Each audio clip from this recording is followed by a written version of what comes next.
这节课呢，我们来学习一下这个彩绘，入门里面的一个线条控笔技巧啊。就是在线条控笔里面呢，说实话，这个使用频率是非常非常高的。就是我们作为彩绘的基础入门，这个线条怎么去控笔是必须要去搞明白的。比如说我们日常画一些棋盘格，画一些这个菱形格，还有一些图案简单图案的绘制勾边，还有一些咱们卡通动漫的勾边练习，这些都是要用得到。所以说这个控笔是我们必学课程之一，大家一定要把这个好好去练习会啊。然后这里呢，我准备了两支笔，一支是长拉线笔，一支是短拉线笔。当然了，大家手里拿到的可能要比这个毛要更粗一点，或者说跟这个要更差不多，更细一点。还有的这个毛的长短会有区别，甚至有比这个15毫米的更长的。常用的这个彩绘笔就是拉线笔啊，常用的拉线笔一般来说。说的长号指的是12毫米左右，12毫米左右，一般比较长的呢就是在15毫米左右，短一点的呢可能是在9毫米左右啊，这就是长和超长。超长的话适合画一些那个甲片比较长的，或者说弧度比较那个坐板延长、指甲特长的，你用短拉线笔能控好可以。但如果说想要快速画好，包括大家看到的一些视频教程，为啥人家一笔画完那么漂亮？一个是笔它的长度，笔的长度；第二个笔的粗细啊，笔的粗细，笔毛的粗细就决定着我们画完线条的粗细程度。也就是说，我们想画一个非常细致线条的时候，大家想一下，非常细致线条，我把整个笔放下去，那么整个毛的再宽再宽，它也就这么多毛，对吧？所以说想画细线条就用细的笔，想画粗线条或者说我们用来填色、用来做其他的情况下，就一定注意笔毛是偏粗的话，你想画细线条就格外要注意我们一会儿这个压笔的力度，就是控制线条粗细需要我们手法去控制。最好是怎么样的啊？大家拉线笔不是说必备的一支两支就可以，大家也可以必备一支细一点的笔，长短哈，也可以准备一支粗一点的笔，用来做一些颜色的绘制、填色呀等等的这些。还有一个呢是什么？如果说你的那个彩绘笔确实觉得拉线笔太粗了，那么我们可以去给它进行修剪。修剪怎么用啊？因为毛嘛，大家如果说直接从中间剪掉那不行，最好是把这个毛就跟我们一缕头发似的。我拿这个吧，随便拿一个，比如说，假如说这是我们的这个笔毛，给它汇集到一起，对吧？但是整体比较粗，我又想让细，我又不想多花钱，我们就可以围绕它的外面的一圈，把它外面的一圈剪掉，连根部剪掉，只保留中间的地方。这样呢，这支笔也是可以使用的。当然了，大家日常用的话，在条件允许，还是尽量买一支偏细一点的笔，用的那个出现的频率是比较高的，好不好？出现的频率是比较高的。这就是我们在选择笔这个拉线笔的时候一个小小的问题点。那接下来我们来看一支之前洗好的笔之后，刚刚拿出来的，会发现，当我这个按压的话，整个笔毛中间它会分开，整个毛会散。有没有发现整个毛会散？这个我们需要画线条呢，保证的是一个笔要柔软，一个要柔软，另外一个不散毛，不散毛啊。还有一个就是我们笔的笔尖聚拢，笔尖聚拢，聚怎么写来着？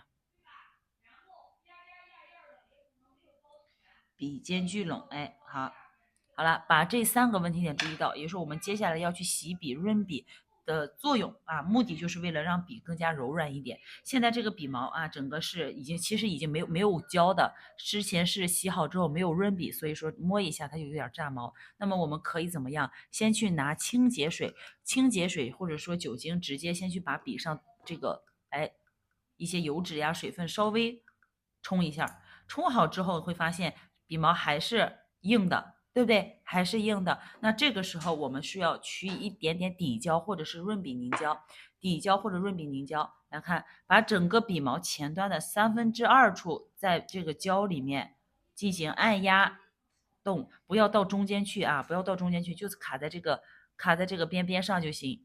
就是前端2/3，不要压到根部。根部很多同学说直接整个压进去，那么一旦根部清洁不好的话，它就容易发硬。一旦发硬，这个笔再怎么洗，它都会受影响。来看润好笔之后，看到没有？刚刚是发硬的，现在我是压下去，看整个它是柔软的，是可操纵的，对不对？而且笔尖再怎么用，只要润好笔，它是不会散毛的，不会散毛的啊。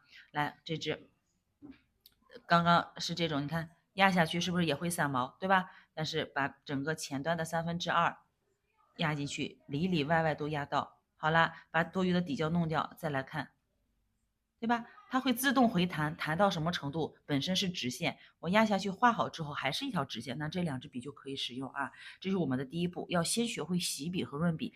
如果说笔上有胶，有残留的胶，那么用洗笔水洗干净，清洁水涮一下，再去润笔。但如果说是洗干净了，没有底胶润笔，我下次再用发现有轻微炸毛，那我就用洗笔水涮干净之后，然后直接拿底胶去润笔就可以了啊。这是第一个。第二个，我们在取用彩绘胶的时候，比如说我用一点点彩绘胶啊。我因为是白色的纸，所以我就用黑色彩绘胶。大家平常练习可以根据自己纸的这个程度去选择。这个取胶，我们一般用彩绘胶的话，直接放到调色盘上去。但是这一坨是比较多的，我们也不能说直接从那个瓶子里面就这么蘸一下就用。蘸一下用会发现什么呢？后面可能没有胶，但是前面这个胶珠。看到没有，一个大胶珠。那么咱们在画线条的时候，落笔下去，落笔的位置就容易有比较粗的一个地方。但是接下来我要教大家的是怎么去转笔取胶，也就是说这个在调色纸上铺好胶之后，我们不是前端的2/3或者1/2处去取胶吗？在取好的这个胶边缘来，我们往下去拖，看到没有？拖一拖之后，转一下笔，再去拖动，整个前端是压下去平铺取胶。反复几次之后，会发现整个笔的前端，你看一下啊，同学们，前端你看整个笔看起来它是没有什么变化，也没有粗细的。那这个时候我们去画线条，就算整个笔压下去，它出来的线条也是一条直线。所以说把这个点注意到，任何一支笔尤其是拉线笔在取胶的时候往下拖，一边拖一边转笔，一边拖一边转笔，不要说是只是笔尖啊，整个把这个手腕压下去，平铺，看到没有？平铺脱胶，平铺脱胶，不要越铺越长啊，你就在这个原地去拖动就好了，对吧？来几下，那么这上面的胶并不会很多，因为彩绘胶不会烫胶。但如果大家用的是这个甲油胶，就算颜色浓度再高，举个例子，我拿一个黑色甲油胶给大家举例啊，这是彩绘胶。这是甲油胶，同样都是黑色。就有的时候同学练习会用黑色甲油胶练习，但是做出来的那个效果就总会挂胶珠，总是画不好。来看看因为啥？看啊，这是甲油胶笔，那我刚刚擦了一下，再去稍微润一下笔，咱这个步骤是一样的，对不对？然后来我再去取甲油胶，同样我也是拖动转笔，拖动转笔，拖动转笔，转好的这支笔发现，哎，现在还行，但是过一会儿大家看指尖，看笔尖。是不是呈现了一个小胶珠，而且笔尖那个地方是尖尖戳出去的，所以只要是用甲油胶我们去填色，多数的这个胶都会出现这个情况。你看刚拖完是好的，但是过一会儿之后，看到没有，笔尖就会聚成一个小胶珠。所以说为什么画彩绘都建议大家去用彩绘胶的原因就在这里了。好了，来我们先去取胶。有的彩绘胶，比如说那种免洗彩绘比较粘稠的情况下，用一段时间它会发硬，那么一定记得再去用底胶润笔，把笔润一下，润柔软了再次取胶就好了啊！不要说反复一天就一直用，就最末了完了你再去洗笔，那整个笔说实话用起来也不够干净，不够舒服，不够流畅啊！好，来接下来第三个，我们再去画线条的时候，如果说你看我的手现在是这么悬空去操作。如果我在画的时候，我悬空去操作，画出来的这个线条是不是歪歪扭扭，并没有那么整齐的，对不对？并没有那么整齐的。但是，当我们学会找好支点，支点就是在指甲上也好，在顾客手上也好，小拇指的这个支点啊，就是咱们平常剪死皮的那一个，涂色的那一个是一样的。找好支点，在有支点的情况下，我们再去进行彩绘操作。那么这个线条看画完之后，前后的对比是不是有很大的区别？啊，这是这个彩绘画拉线用画直线的时候一个支点的力度。另外，我们再去画这个线条的时候，大家一定要注意，如果你们任何一个彩绘都是一样，拿的笔太靠后，如果特别远，你会发现小拇指支点不够长，小拇指不够长。其实不是，当大家小拇指偏短一点点的时候，或者说感觉不舒服，一定记得往前去挪一挪，不要拿的太靠后，好吧？哎，往前去挪一挪。好了，我们这个时候再去画这个线条，出来的就比较干净了。来，第四个压笔的力度，这个呢其实是我们最常用的一个手法技巧之一，也就是通过我们压笔去控制线条的粗与细。如果我想画一根粗线条，我同样是取好这个胶啊，因为笔毛这个就这么粗了，所以说我再怎么粗也不可能那么粗啊。大家来看一下，当我想画一个粗线条的时候，我们小拇指支点找好的情况下，用笔尖落下去之后，来整个笔身压下去，看到没有？相当于在用力去往下压，压完之后，这个线条是不是就偏粗一点的，对吧？那同样来，我再次去取胶，我现在不去压笔，而是用笔尖去画，看一下啊，刚刚是直接压下去了，对不对？现在我不往下压，我就用笔尖来一点一点的往下走，看看两根线条的粗细有区别吧？所以说有的时候我们怎么去控笔啊？之前其实也有专门课程给大家讲过，这里呢给大家重复再说一下，就是一定记得画的时候笔尖可以先落，但是如果想画粗线条，整个笔身压下去，画，想画的再粗，线条越粗的，那如果你用的笔是越粗的，那么整个你看趴下去，它线条就是粗的。那我们也可以去重复画两条，比如说在这上面我再加粗一下，画2次，可以吗？可以。但一般用一些比较粗的拉线笔，一笔画完可能是这个粗度啊，这个粗度。所以有的时候大家怎么去控制咱们的拉线笔是有很大技巧的。画粗线也直接压下去往下画，画细线取胶，用笔尖不要往下压，就用笔尖竖着往下扫，这样去走，好吗？这是我们在这个线条绘画的时候一个力度的控制，比如有的时候大家画不要一味的直击的，我就得必须铺下去，一笔下去可以。你看我这个笔这么长，那么我在画到中途的时候也大概就这么长，但如果笔越长的，可能画的线条也会更长一些。但是我们可以通过我们把笔放下去之后，小拇指支点找好的情况下，我往下去拖到下面去，那么线条就可以加长。那加长之后画到中途会发现，哎，怎么画到一半这个地方变细了？举个例子，比如说我上面我画的很粗，对吧？但是到下面发现没有胶了，没有胶的情况下是慢慢把笔抬起来，不要直接拿走啊，千万不要这个样子。不要这个样，突然拿走不行，慢慢的把笔抬起来。然后如果说这个线条我想再加长，那么注意好一个这个取胶取好之后，先在上面去找手感做一个连接，然后再接着用同样的力度往下去衔接就可以了。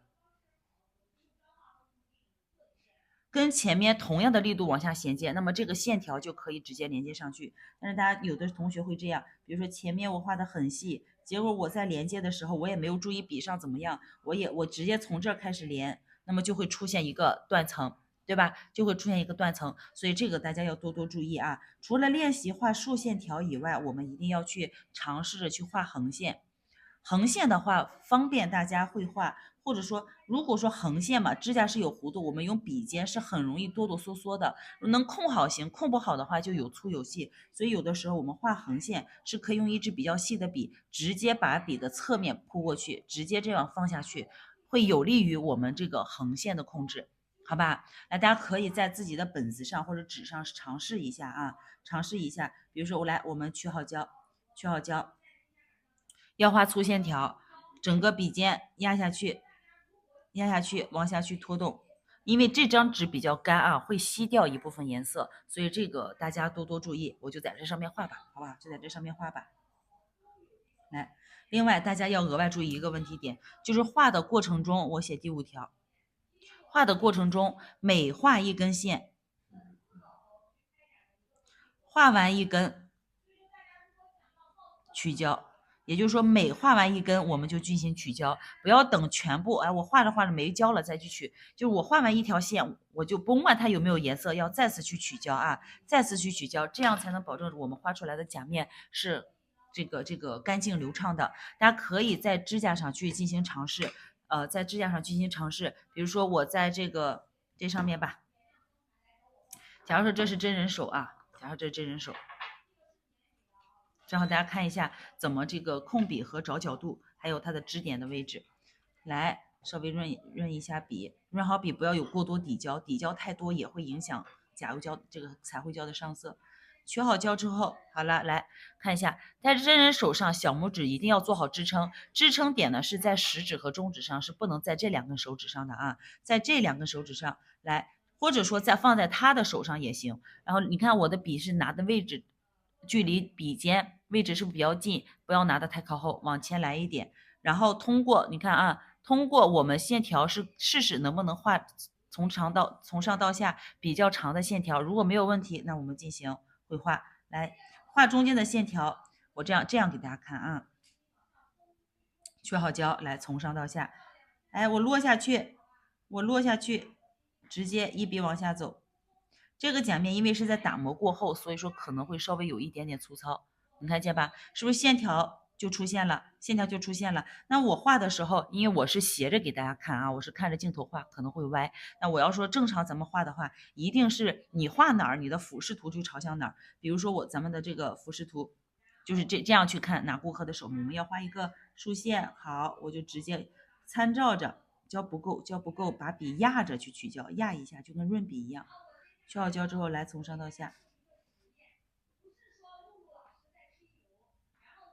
对吧？是不是这根线条就好一些？好，再画左边。有的时候左右要同时去画的话，一定记得先画左边再画右边啊，先画左边再画右边。看这根线条，只要你能目测看得见，那么你就能画出一根直线来，从上到下一笔合成，一气呵成。横线的话，刚刚是不是说过？但是在画横线的时候，我们不能说是用笔尖去扫了，我们直接看一下我的左手，我的左手会跟着去进行旋转。我先画几条直线啊，要不然就比如说咱就画个棋盘格类的。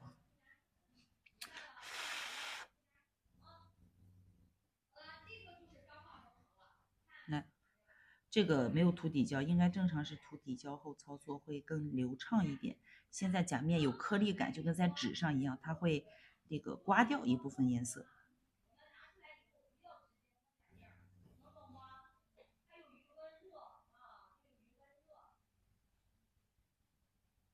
再取点胶啊，这边。对吧？竖线画好了。如果说竖线画好之后，我怕这个画横线的时候画不好，影响我这个竖线它的形状。我如一旦横线画不好，我是不是得擦？一擦就容易把竖线给擦掉。那么我们可以怎么样？在画完竖线之后，先拿去照灯。我画稍微粗一点，明显一点啊。上色，就是可以先拿去把这个竖线照灯，照完灯之后回过头来再单独画横线。回过头来再单独画横线，所以这个时候大家就能体会到这个笔柔不柔软的重要性。如果笔不柔软，画的时候它就会整个笔尖到处跑。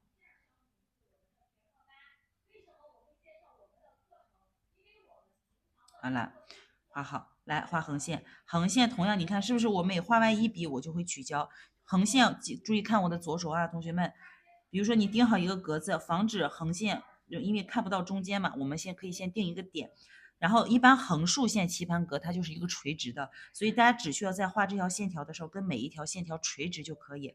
大家来看啊，整个笔的侧边落下去，直接放到甲面上趴下去。注意看我的左手，在干嘛？在旋转。也就是说，这个时候右手在往外拖动的同时，我们的左手是可以去进行配合旋转的。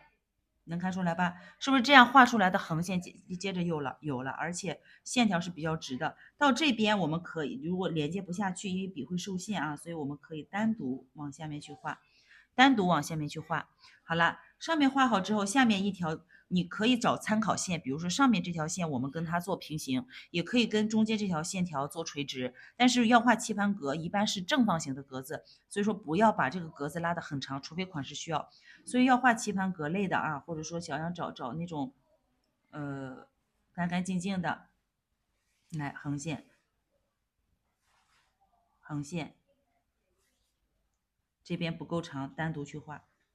哎呀，落下去了，落下去，好啦，对不对？就这么去操控啊，大家可以尝试一下。其实大家有的时候画不好，就是不会去找参考线，我就是盲画啊，我也不去管别的什么样，你就每一条线条都有自己的想法，那么最终出来的就会有高有低。现在下面就算不那啥，我们也去练习。好吧，这个再画格子、画横竖线，大家前期可以这么去练，也可以把格子画的再小一点。但是切记在画的途中，我们尽量压下去什么力度，在下面这条线的时候，我们基本上就处于什么力度。你不能说因为到上面是粗的，下面我就把笔抬起来画，那么最终画完的线条肯定是偏细的。肯定是偏细，而且粗细不一。支点在找好的情况下，手是稳的；支点找不好，手哆嗦，画出来的线条就会怎么样？就会不直，就会不直。那同样画好这个竖线之后，我们也可以去练习画一些弧线，练习我们的空笔转笔，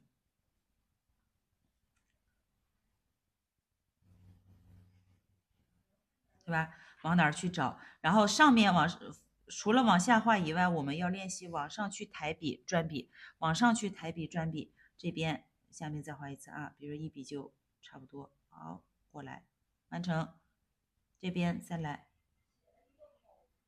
画左边，一定要跟右边对称。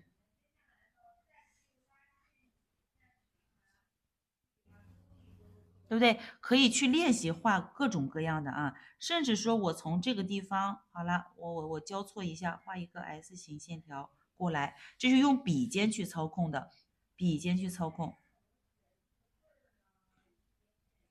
大家可以多搜一些这种拉线笔、控笔的线条图案，跟着去实操一下。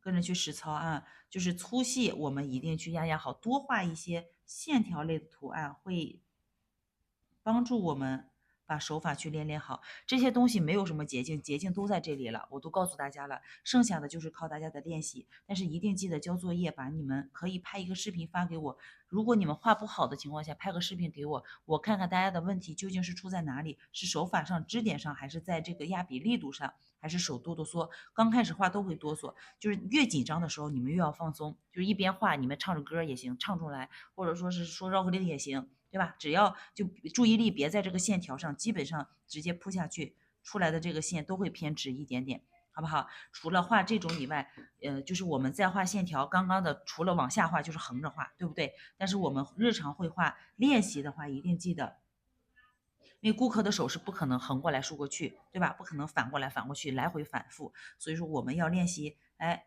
比如说我们画一些这个波西米亚风的啊，我中间先点一个点，作为一个中间点。好了，下面你看波西米亚风也是通过空笔往下走，对吧？下面的这根线条，上面的因为这个时候需要有粗有细，所以说笔尖是多焦的。但如果不需要有粗有细，我们笔尖是不多焦的。来看上面啊，上面画的时候手法，这个手是没有转动的，转的是什么？这个手我们的小拇指是往上去靠，放到他的手上去，找好这个支点之后，来往下压，压下去，还是练习压笔抬笔。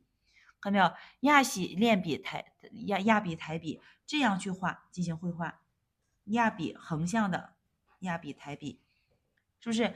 其实这个在接下来的彩绘都会用得到。画左边的话，你不管怎么画都不舒服，所以把他的手可以往这边去旋转。是不是我们最简单的一个小小图案就出现了？但是那个基础入门的时候，大家可能先不要去画这个，这个是在大家可以就是只要彩绘笔能控好的话，就是画花瓣能控好，这个问题不大。但是画线条我们去控笔，比如说下面。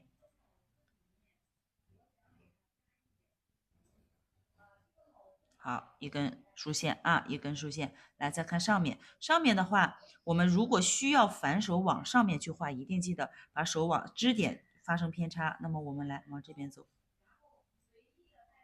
抬笔啊，看笔尖是慢慢抬起来的，就不用压着过去或者转手指，是笔尖慢慢抬起来的。那这边如果感觉不够，我再单独的从这边给它补一下，对不对？也可以，就是有很多图形的绘画，可能都会用得到我们这一种手法。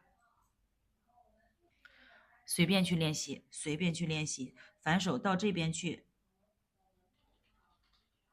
画上去，这边没有什么这个不是什么图案啊，只是教大家各个角度的控笔手法。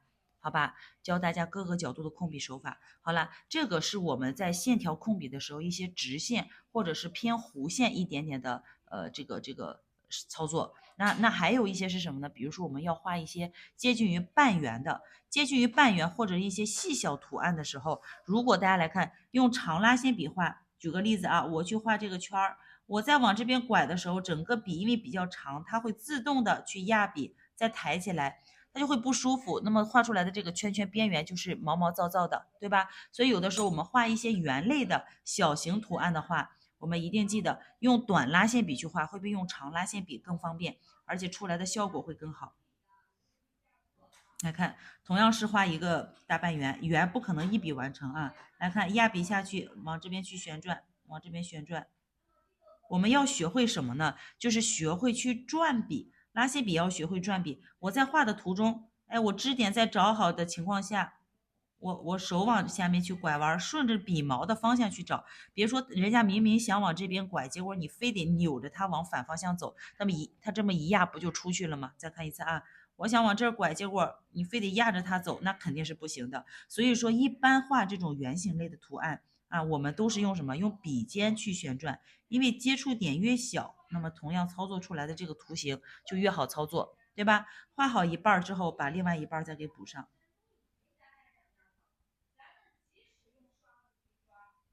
一个小小的圆，画一个大圆，好，这边也是一样。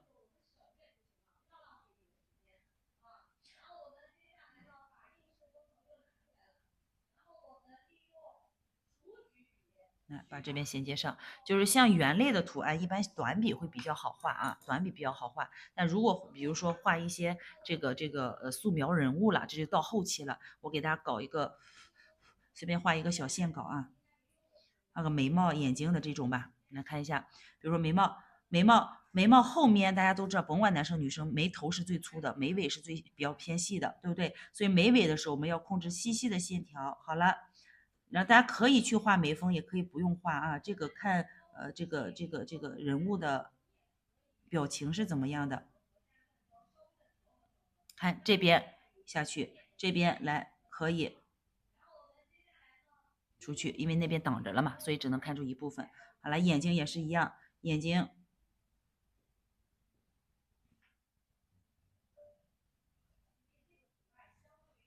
你看，是不是我在控制的时候用的是什么？用的是笔尖细细的线条啊，笔尖细细的线条去画绘画。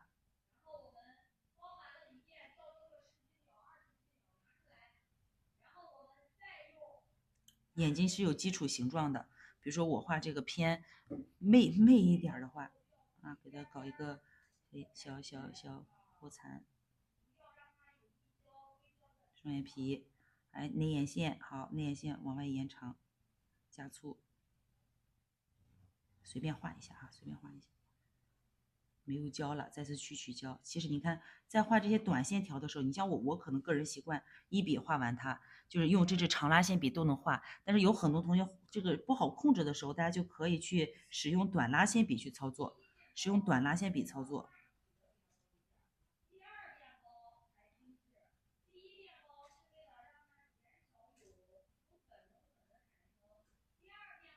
注意，这个就大家单独去看那个彩绘系列课了啊，我这里就不多讲了。然后，但是在使用过程中，哎，我要多多注意我哪里该怎么去画，是不是？该怎么去画？然后画睫毛也是通过压笔来往上抬，压笔往上慢慢抬起来，都是利用笔尖往下压还是往上抬去控制线条的粗与细。一根线条我们可以一笔画到底，也可以在画的途中有粗有细，有粗有细。看这里啊。细一点，好，再加粗，我再变细，对吧？再变加粗，再变细，哎，能不能看出来？是不是中间有粗有细的？就是咱们控笔的啊，控笔的小小技巧。